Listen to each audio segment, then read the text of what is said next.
प्रशिक्षण आईएएस के online platform पर आप सभी का स्वागत है। इस समय यूएस और इंडिया के बीच में ट्रेड के मुद्दों पर बहुत ज्यादा तनावपूर्ण स्थिति बनी हुई है। इस तनाव के पीछे क्या वजह है? अमेरिका इंडिया को क्यों टारगेट करना चाहता है और इंडिया का क्या मूव है? रशिया के मामले को लेकर के इंडिया बहुत ज्यादा इस समय सेंसिटिव मोड में है। इसके पीछे क्या रीजंस हैं और जो आधार हैं, मतलब अमेरिका एक तरीके से जो दुश्मनी वाले मोड में इस समय दिख रहा है, उसके पीछे क्या कारण है, इसकी चर्चा हम लोग आज करते हैं। तो सबसे पहले हमें ये जानने की आवश्यकता है कि भारत और अमेरिका के बीच में जो एनुअल बाइलैटरल ट्रेड है, यानी गुड्स एंड सर्विसेज में, वो 2024 में 129.5 बिलियन डॉलर था, यानी कि ये लगभग 130 बिलियन डॉलर के आसपास था। लेकिन इसमें जो सबसे खास बात है वो ये है कि इसमें भारत का जो एक्सपोर्ट था अमेरिकन मार्केट्स में वो लगभग 87 बिलियन डॉलर है, और जो अमेरिका का एक्सपोर्ट है इंडियन मार्केट्स में, जो अमेरिका ने हमें बेचा इंडिया को, वो केवल 41 बिलियन डॉलर है। और जब हम पूरा ओवरऑल ट्रेड बैलेंस की बात करें कि किसके लाभ किसको है, व्यापारिक जो व्यापार हो रहा है द्विपक्षीय, तो इसमें जो ट्रेड डेफिसिट है यानी व्यापारिक घाटे का सामना अमेरिका कर रहा है, और करीब 45 बिलियन डॉलर का बाइलैटरल ट्रेड में उसको डेफिसिट है। और इस डेफिसिट के चलते अमेरिका परेशान है। अमेरिका ये मानता है कि ये जो व्यापारिक घाटा उसको झेलना पड़ रहा है, दुनिया की सबसे बड़ी इकोनॉमी होने के बावजूद, इतना ज्यादा उसका पोजीशन स्ट्रांग होने के बावजूद, वो भारत से इतना ज्यादा जो व्यापारिक घाटा झेल रहा है, उसके पीछे की वजह यह है कि इंडिया अपना मार्केट जो है नहीं खोल रहा है तमाम ऐसे वस्तुओं के लिए जो अमेरिकन गुड्स हैं। अमेरिका चाहता है कि कॉर्न, सोयाबीन, वीट और एथेनॉल और कई अन्य प्रकार की चीजों के लिए, यानी एग्रीकल्चरल जो प्रोडक्ट हैं और जो डेयरी प्रोडक्ट्स हैं, उन सब के लिए भारत अपना मार्केट खोले, और जो हायर टैरिफ रेट्स हैं अमेरिकन गुड्स पे, यानी जो ज्यादा शुल्क लगा रखा है, उसमें कमी लाए। अमेरिका साफ तौर पर कह रखा है कि उसने कहा है कि 39% टैरिफ भारत ने तमाम अमेरिकन गुड्स पर लगा रखा है। 39% से 50% और भी हाई, जैसे हार्ले डेविडसन बाइक जो अमेरिका का यहां पर बेचा जाता है इंडिया में, उस पर भी बहुत ज्यादा ड्यूटी लगी हुई थी। तो इसलिए अमेरिका का कहना है कि ये ड्यूटी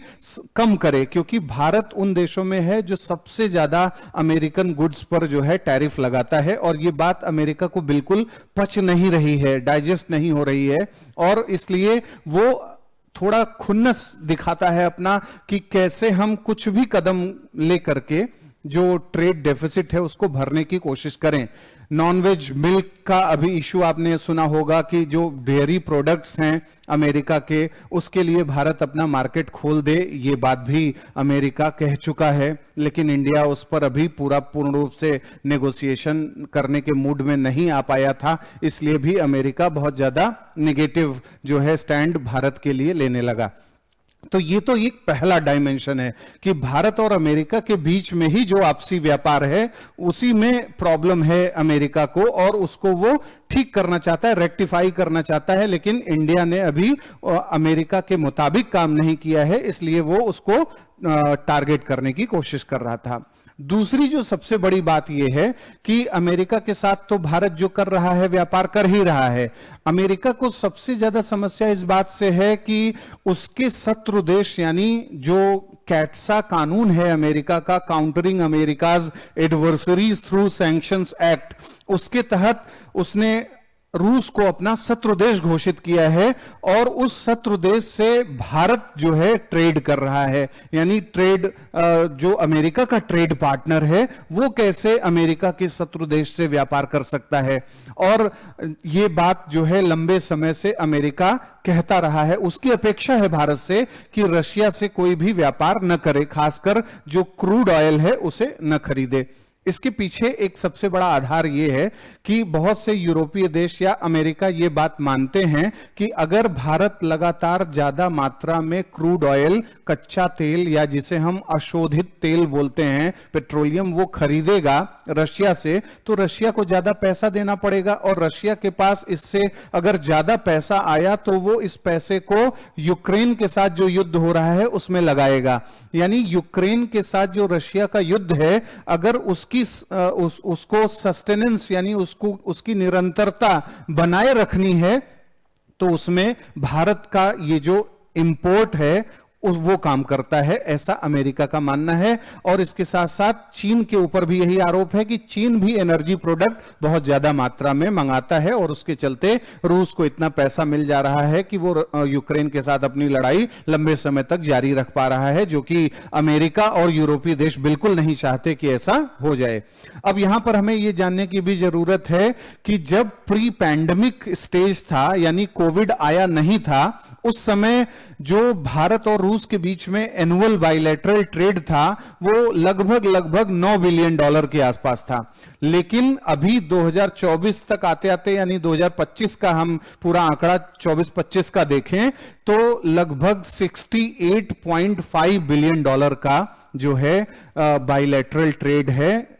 इंडिया और रशिया के बीच में। और भारत ने रिकॉर्ड तोड़ जो है तेल की खरीद करी है, यानी इतने ज्यादा मात्रा में तेल खरीदा है कि सीधे 9 बिलियन से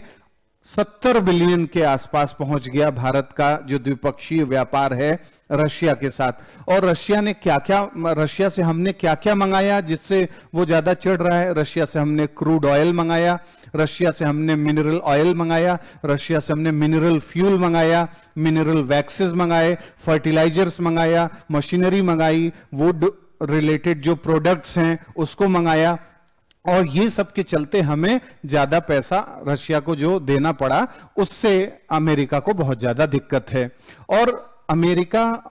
ये भी जानता है कि ये जो व्यापार हुआ है, इस व्यापार में जो ट्रेड डेफिसिट का मामला है वो तो भारत झेल रहा है। भारत ने रशिया के मार्केट में 4 से 5 बिलियन डॉलर का जो है एक्सपोर्ट किया है, सामान बेचा है, लेकिन शेष पूरा जितना है 68 बिलियन डॉलर में से हम अगर 4 घटा दें, मतलब वही 64 बिलियन डॉलर, तो वो जो है ट्रेड सरप्लस है रशिया के पास। इसका मतलब ये है कि भारत जो है रशिया के इकोनॉमी में लगातार मददगार साबित हो रहा है, एक ऐसे सिचुएशन में जब रशिया जियोपॉलिटिकल राइवलरी के माध्यम से एक तरफ नेटो को भी टारगेट कर रहा है, यूक्रेन को भी टारगेट कर रहा है, वेस्टर्न ब्लॉक को भी टारगेट कर रहा है, अमेरिका को भी टारगेट कर रहा है। इसलिए ट्रंप नहीं चाहते कि रशिया के साथ व्यापार करें भारत, और इसलिए ढेर सारे उनके ऊपर जो है प्रतिबंध लगाने की बात की जा रही है कि हम 25% टैरिफ लगा देंगे इंडियन गुड्स पर, और रशिया की जो क्रूड ऑयल है उसको न खरीदा जाए। अभी जो सूत्र सामने आए हैं कई समाचार पत्रों से, द हिंदू से, इंडियन एक्सप्रेस से, अलग अलग जगहों से जो सूचनाएं मिल रही हैं, उसमें यह बात कही गई है कि भारत ने इस पर रिफाइनरी, जो इंडियन रिफाइनरीज हैं, उन्होंने जो क्रूड ऑयल है उसको लेना भी पिछले हफ्ते से बंद किया है। और आज ट्रंप ने भी इस बात को कहा कि हमें ऐसा लगता है कि भारत जो है अब इस पर पुनर्विचार कर रहा है और वो रूस से जो है तेल नहीं खरीदेगा। भारत को काउंटर करने के लिए कि भारत किसी भी स्तर पर यह बात न सोचे कि वो रशिया से मंगाएगा क्रूड ऑयल, इसके लिए अमेरिका ने यहां तक जो है अपना जो है जेस्चर दिखा दिया कि वो पाकिस्तान के साथ मिलकर के काम करेगा। और पाकिस्तान के साथ एक डील भी हुई है अमेरिका की, जिसे हिस्टोरिक ट्रेड डील कहा जा रहा है, कि जो पाकिस्तान के एरियाज में, अरब सागर के क्षेत्र में ऑयल रिजर्व्स हैं, उसको एक्सप्लोर कराने में, उसको डेवलप कराने में अमेरिका मदद करेगा। और अभी इन्होंने एक बयान भी दे दिया था ट्रंप ने कि आने वाले समय में भारत को इस एरिया से, यानी पाकिस्तान और अरब सी वाले क्षेत्र से तेल खरीदना होगा। और ये जो ट्रंप ने बात कही वो उसी आधार पर कही कि रशिया से अगर जब तक आप जो है तेल लेना बंद नहीं करते तब तक हम इस तरीके की हरकतें करते रहेंगे। हालांकि जो नेशनल इंटरेस्ट है, जो इकोनॉमिक इंटरेस्ट होता है फॉरेन पॉलिसी में, वही सबसे इंपॉर्टेंट माना जाता है। लॉर्ड पामस्टन ने कहा था, जो ब्रिटिश प्रधानमंत्री थे, कि कोई भी स्थायी मित्र नहीं होता, कोई स्थायी शत्रु नहीं होता। अगर कुछ स्थायी होता है तो वो हमारे हित होते हैं, राष्ट्रीय हित होते हैं। अमेरिका भी अपने राष्ट्रीय हित, अपने आर्थिक हित के बारे में सोच रहा है, भारत भी सोचता है, लेकिन उसकी एक कोई जो है नैतिकता होनी चाहिए, एक ग्राउंड होना चाहिए, कुछ तो प्रिंसिपल के आधार पर काम करना आवश्यक है। अब एक तरफ जो है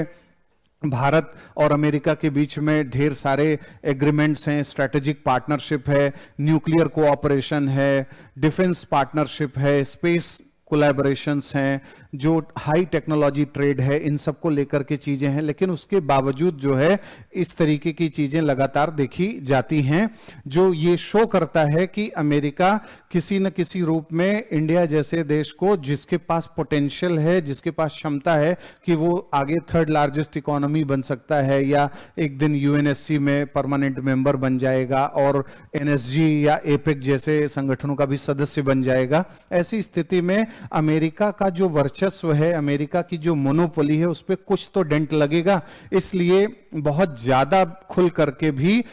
इंडिया को सपोर्ट करने के लिए अमेरिका आगे नहीं आता। कई दफे ये देखा गया है कि आतंकवाद के मुद्दे पर अमेरिका बहुत ज्यादा भारत को सपोर्ट करने की बात कहता है कि हम काउंटर टेररिज्म कोऑपरेशन मिलजुल करके करेंगे, लेकिन कश्मीर मुद्दे पर जो अमेरिका का डबल स्टैंडर्ड है, जो पाकिस्तान और भारत का जो युद्ध था अभी, और उसमें जो ऑपरेशन सिंदूर था, उसके बाद सीज फायर कराने को लेकर के जो ट्रंप ने बहुत ज्यादा कोशिश करी कि हमें इसका क्रेडिट मिल जाए, और इसको लेकर के जो भारतीय राजनीति में विवाद भी बना हुआ है, इन सब चीजों को देख करके लगता है कि ट्रंप एक व्याकुल व्यक्ति हैं, एक जो है अधीर व्यक्ति हैं, इम्पेशेंट हैं। उन्हें ज्यादा से ज्यादा अपने हित को भी, आर्थिक हित को विशेषकर सुरक्षित करना है, और अपना जो प्रभाव है एज अ ग्लोबल लीडर उसे पेश करना है। नोबेल पीस प्राइज भी लेना है। अमेरिका के व्हाइट हाउस का से प्रेस रिलीज भी जारी की गई है कि भारत पाकिस्तान का युद्ध भी रुकवा दिया, इसलिए भी इनको जो है दिया जाना चाहिए। पाकिस्तान ने तो नॉमिनेट ही कर दिया कि ट्रंप को जो है नोबेल पीस प्राइज दिया जाना चाहिए।